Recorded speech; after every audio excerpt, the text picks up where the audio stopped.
ในปัจจุบันการพัวพันร่วมมือระหว่างลาวและเวียดนามได้มีการพัฒนาในทุกขงเขตเวียกงานอันพ้นเน้นแม่นแขนงการศึกษาโดยทีมข่าวโทรภาพแห่งชาติได้สัมภาษณ์ท่านนางทองมีด่วนศักดาห้องที่ปรึกษาองค์การศึกษาและวัฒนธรรมประจำสถานทูตลาวที่สาธารณรัฐสังคมนิยมเวียดนามท่านได้ให้ฮู้ถึงจำนวนนักศึกษาลาวที่มาศึกษาเรียนอยู่เวียดนามนับเพิ่มขึ้น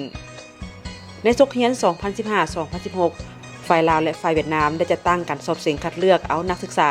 ที่มีเงินไขครบถ้วนมาเรียนและคนครัวอยู่เวียดนามทั้งหมด 1,000 ทุนต่อมามีทุนเพิ่มเติมอีก 62 ทุนเฉพาะปี 2016 มีนักศึกษาลาว 14,000 กว่าคนหญิง 4,300 กว่าคน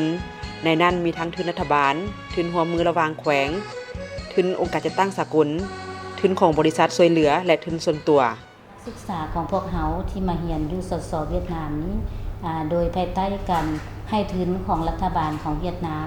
และก็มีการร่วมมือระหว่าง2ประเทศโดยเฉพาะก็แม่น2กระทรวงศึกษาลาวและเวียดนามเนาะ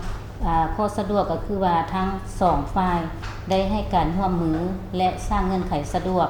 และก่อนอื่นเมื่อที่นักเรียนนักศึกษาที่จะมาเรียนอยู่เวียดนามนี้และแม่นทางกระทรวงศึกษาธิการและกีฬาลาวเพิ่นได้มีการคัดเลือกและมีการสอบเสียงนักศึกษาที่ให้บันทึกตามมาตรฐานเงื่อนไขของ2กระทรวงเพิ่นได้วางออกเจ้ามาตรฐานนี้ต้องเป็นนักศึกษาผู้ที่มีคุณสมบัติดีเนาะแล้วก็เรียนดีเรียนเก่งและเพิ่นจะเบิ่งอยู่ในคะแนนของการเรียนของแต่ละปีที่ผ่านมาและก็ผลของการสอบเสียงกระทรวงศึกษาธิการและบำรุงก่อสร้างพนักงานเวียดนามก็ให้ความสำคัญเกี่ยวกับเวียกงานการศึกษาระหว่าง2ประเทศนับตั้งแต่ปี 1975 มาฮอดปัจจุบัน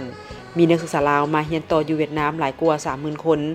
แต่ละปีมีนักศึกษาลาวมาเรียนอยู่เวียดนามเพิ่มขึ้นในทุกแขนงการเช่นเศรษฐกิจการค้าวัฒนธรรมสังคมเทคนิคและแขนงการอื่นๆเคียงคู่กันนั้นนักศึกษาเวียดนามก็ได้ไปเรียนอยู่ลาวเช่นกันนับตั้งแต่ปี 1982 มาถึงปัจจุบันมีนักศึกษาเวียดนามไปเรียนอยู่ลาวเฉพาะปี 2016 มี 100 กว่าคน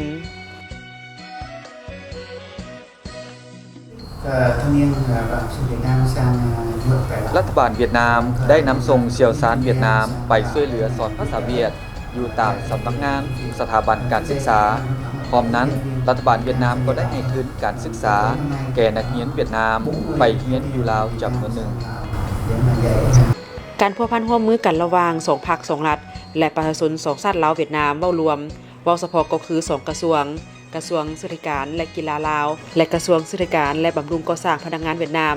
ทั้ง2ฝ่ายแม้นได้ประกอบส่วนอันสำคัญในการสร้างทรัพยากรมนุษย์ให้กันและกันทั้งนี้ก็เพื่อเฮ็ดให้คนรุ่นใหม่ได้สืบต่อรักษามูลเสื่อความรักแพงสามัคคีที่มีมาแต่ดุนนานของ2ชาติลาวเวียดนาม